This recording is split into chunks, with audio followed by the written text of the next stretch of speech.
Hello and welcome back. I trust your opening of the new school year has been great and everyone is ready for another exciting year.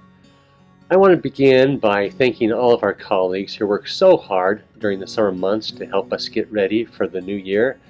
And of course, I want to express my heartfelt gratitude to each of you who work hard every day to help us create the very best experience for all 42,000 students and 4,000 employees.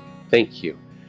In addition, I want to express my sincerest appreciation to our Board of Education for their commitment, their leadership, and their vision in helping us become a stronger and healthier district. We are so fortunate to have such leaders at the helm. My comments today are going to focus on three things: our why, our what, and our how. This summer, I once again reviewed the book Our Kids by Dr. Robert Putnam, Harvard professor and described today as one of the greatest minds of our time. In his book, he speaks about the opportunity gap, those who have the opportunities and those who do not, and it's based on income. Those students who have the opportunity to go on vacations, enroll in sports, music lessons, theater, dance, receive private tutoring, and those who do not have that opportunity. Putnam calls this the opportunity gap. And he shows how the opportunity gap is one of the main reasons for so many other challenges we currently face today in our society. Such as, he says, the economic inequality that we see, cultural individualism, social isolation, and even the current polarization we are seeing throughout our communities. I became curious and wanted to know more about how his research applied to RUSD. I wanted to know how the opportunity gap correlated with our achievement gap and some of the challenges that we are faced with. So I asked our research and assessment department to provide some information for me. What you see on the screen is a few data points for our students who come from low-income households, and it's based on our free or reduced lunch criteria, which makes up 66% of our 42,000 students enrolled in our district. You see that the red line represents low income and the blue line represents non-low income. You can see the gap between the two lines.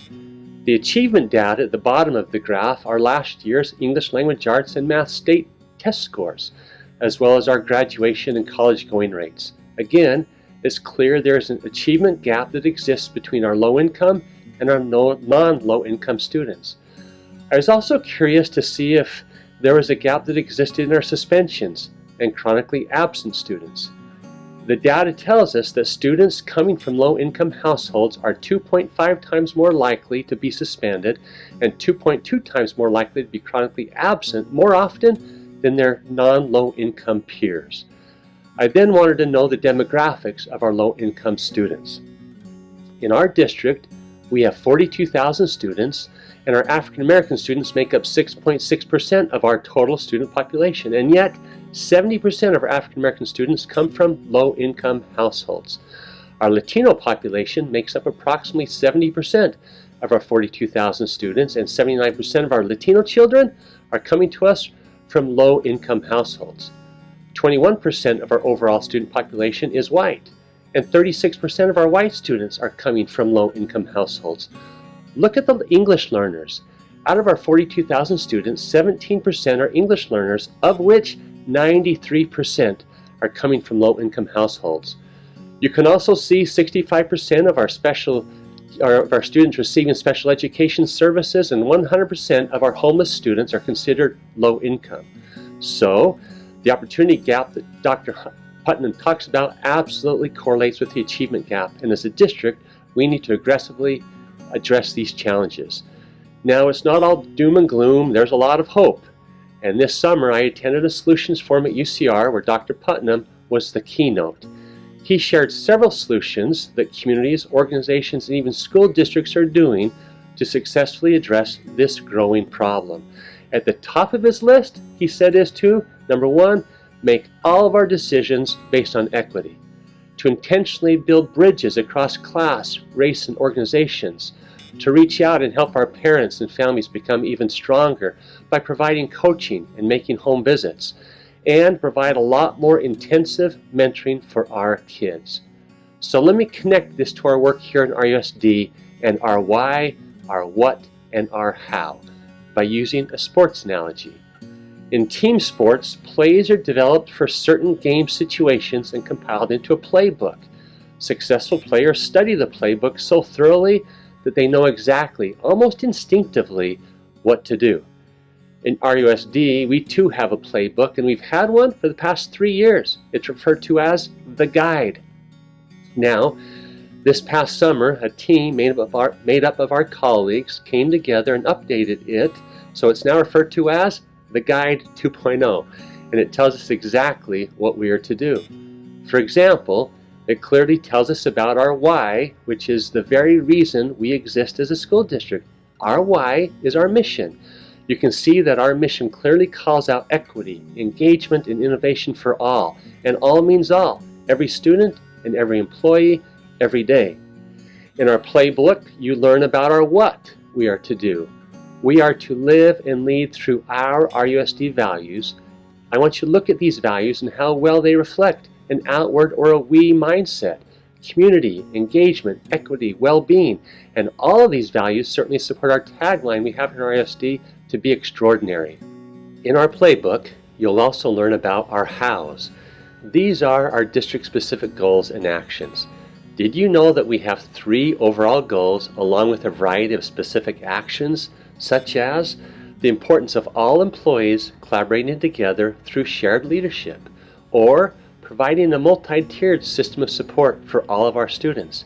In the guide, we also learn about student-led and student-centered learning in every classroom, or every employee, department, and division understanding and participating in the cycle of inquiry.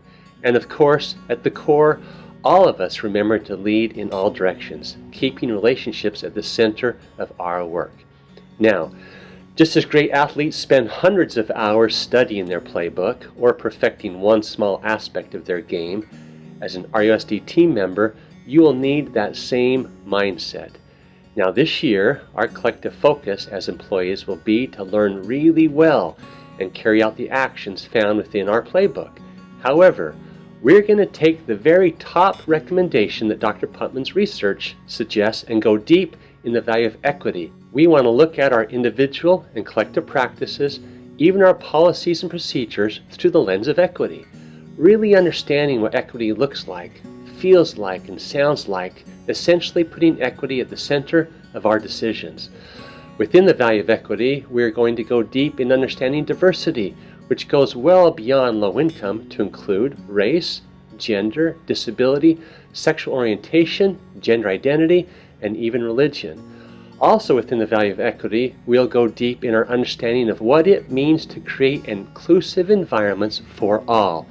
Remember, the value of equity touches every decision, every school, every department, every employee, every student, and every family. So, as we begin another school year, my hope and expectation is that each of us will make the commitment to learn what is in our playbook, live and lead through our RUSD values, focusing on the value of equity, and striving daily to execute your individual role by carrying out the actions found in the Guide 2.0. Now I am looking forward to taking this journey with you and hearing your success stories on how you are living out our values, using the Guide 2.0 to become the best team member possible, and I'm mostly looking forward to hearing the stories of our children and families who are benefiting because of our individual and collective focus on the value of equity. Welcome back, and let's make it an extraordinary school year.